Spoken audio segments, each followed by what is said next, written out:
القائد بتاع المجموعه الاستاذ محمد الشنتناوي بخل علي انه يجيب لي الاسماء، ويعني وكانه ابى ان اتعرف اليكما عن قرب، او ربما خاف لتبعات ما بعد الندوه، فيعني عايز يمنعني. انما يعني انا اكون اكثر غلاسه وهقرا من الواقع الاستاذه الكريمه الاستاذه سلوى عبد القادر، وطبعا هي محاميه جليله، يعني من احد جهابذه القانون وقياده سياسيه وقياده فكريه، فضلا على كونها عضو في المجلس القومي للمراه عن محافظه الاسكندريه، وده شرف كبير يعني.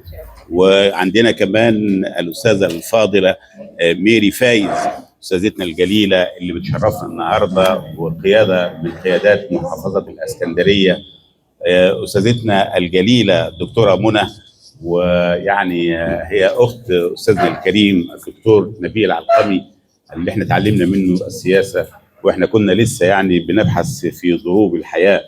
طبعا جئناكم من القاهره ومعنا قامات فكريه كبيره، اسمحوا لي ان ابدا من هناك لاعرفكم بها، زي ما اثر اخويا الكريم الاستاذ عاطف زايد مدير تحرير جريده الاهرام وعضو مجلس مؤسسه رساله السلام. معنا الدكتور الكريم دكتور سامح. دكتور سامح من الناس النقيه، هو استاذ دكتور في جامعه قناه السويس، وبنشرف ان يكون عضوا بمؤسسه رساله السلام. معنا الاخ الكريم والصديق الحبيب اللي احنا يعني شرفنا ان يكون مستشارا عاما للمؤسسه بكل اخلاصه وحبه الذي لامسته عن كسب وعن قرب من كل اللي حواليه، الدكتور احمد شريف رئيس مجلس. طبعا تسقيفته ده تبقى اكبر شويه. الاستاذنا الكريم الاستاذ اسماعيل العيد مدير تحرير جريده السلام، واستاذنا الكريم الدكتور معتز صلاح الدين رئيس مجلس امناء مؤسسه رساله السلام بالقاهره، واخي العزيز الاستاذ محمد فتحي عضو مجلس مؤسسه رساله السلام ورئيس مركز العرب الصحفي. اخويا العزيز والكبير بتاعنا يا استاذه ميري في القعده، عشان تبقى عارفه ان المؤسسه دي مؤسسه وطنيه حتى النخاع.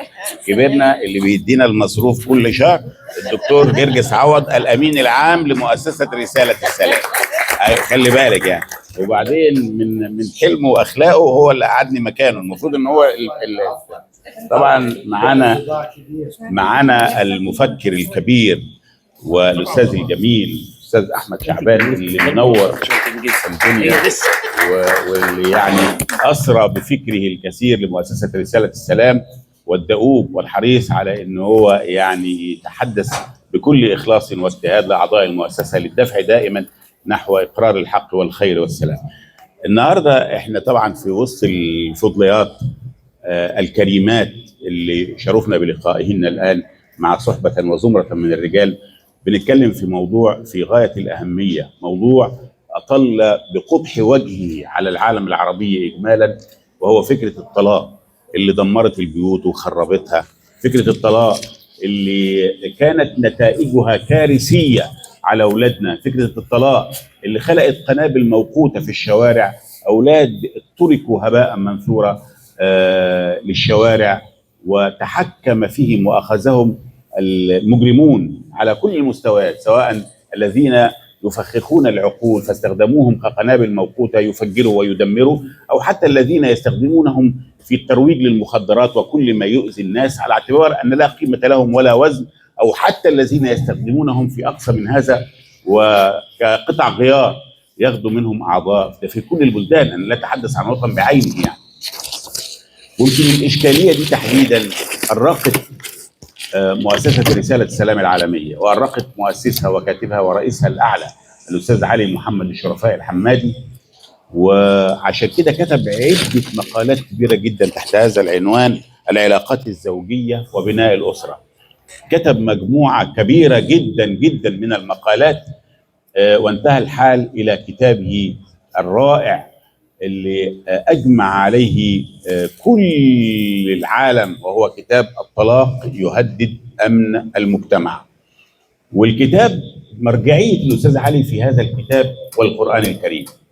والقرآن الكريم المنصف للحق، وليس المنصف لا للمرأة ولا للراجل، إنما القرآن الكريم منصف للحق، الميزان. يعني الأستاذ علي مش عايز ينقل الناس ومعايشتها من الفقه الذكوري اللي أسس لظلم المرأة وقهرها وتعبها واستضعافها، وخلق فكر قائم على السيد، أنا ثم أنا ثم أنا ثم تأتي إن أتت المرأة. ولا عايز ينتقل إلى الفقه الأنثوي اللي يقول المرأة التي ظلمت على مدى مئات السنين نعود فنعطيها حقها بأن نقتل حق الرجل. عشان كده، عشان يصل إلى منطقة العقل والاتزان والانتصاف، عاد إلى القرآن الذي لا يأتيه الباطل من بين يديه ولا من خلفه، وأخذ منه قانونه المشرع الضابط لحقوق المرأة والرجل معا، وحقوق الناتج عنهما وهما الأطفال.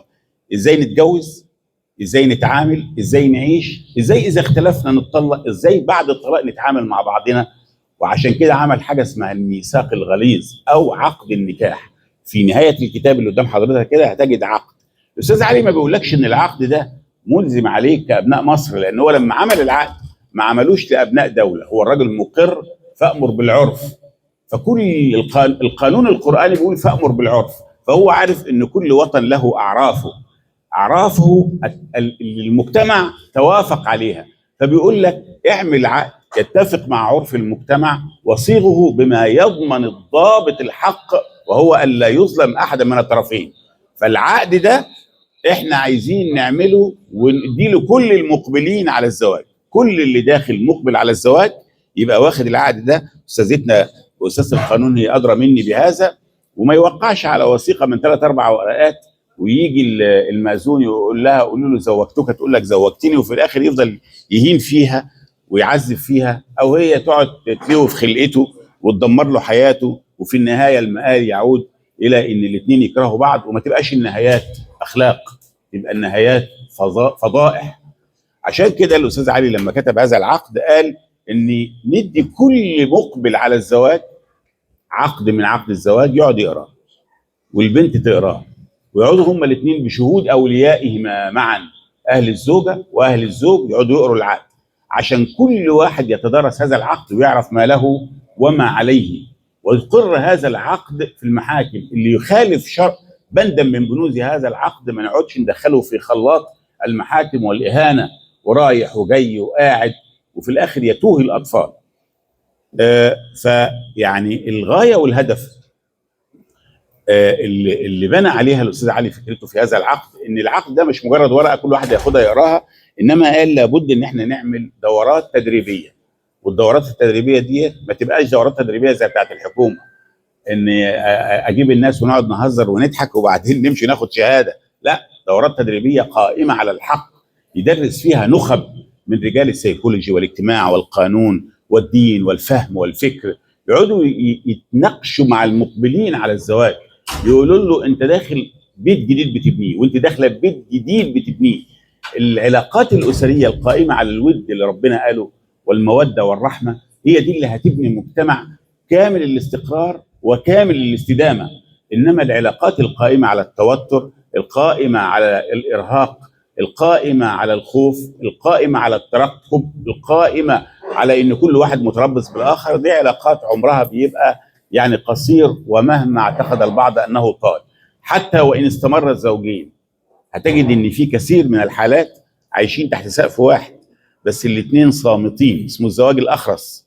الاثنين ساكتين عشان العيال، عشان ما نقهرهمش، عشان ما نجرحهمش، فيضحي الانسان بحياته كلها لحد ما يوسد التراب، وكل ده قافل بقه لان وراه اولاده، خايف عليهم من الضياع، خايف عليهم من الدمار، بس ضحى بذاته. المراه سكتت وصبرت على واحد اهانها، والراجل صبر وسكت على واحده ايضا اهانته وجرحته وما ادتوش حقه. احنا عايزين نصل الى منطقه الحق، ففي هذا الكتاب نناقش كيف يصبح الحق، مش من وجهه نظرنا ولا من وجهه نظر الشرفاء الحمادي، انما من وجهه نظر العلي القدير اللي خلقنا، اللي سوانا، اللي يعرف عيوبنا، من وجهه نظر كلام ربنا. فعشان كده احنا عملنا هذه الندوه نريد فيها ان نقر الحق وأن نعيد الحق إلى أصحابه، وأن يصبح الحق هو الضابط والحاكم في العلاقات الزوجية بين النساء وبين الرجال. وعليه وعلى هذه النخبة الكريمة أنا أترك الكلمة للأساتذة الأجلاء وللمنصة الكريمة. ويعني أنا بدعو أخويا الكريم الأستاذ أحمد الشريف، أستأذنك اتفضل يا أستاذ دكتور أحمد، اتفضل، عشان اللي هنسمعه الوقت قبل ما أنت تيجي تقعد مكاني. هنسمع النهارده المفكر الجميل، هو كاتب أكثر منه متحدث، يعني لا يحب الكثير من الحديث لكنه يميل إلى الكتابة، فعنده عبقرية الكلمة وحسن اختيار اللفظ والأداء. يعني أنت لما تقرأ له كده لكتب وأفكار وكتابات ومقالات مفكرنا الجميل الأستاذ أحمد شعبان، تستلهم فيها الخير وتستلهم فيها أنه يطل علينا من زمن الماضي الجميل في زمن افتقر لكل معاني ومبادئ الإنسانية. تفضل يا أستاذ.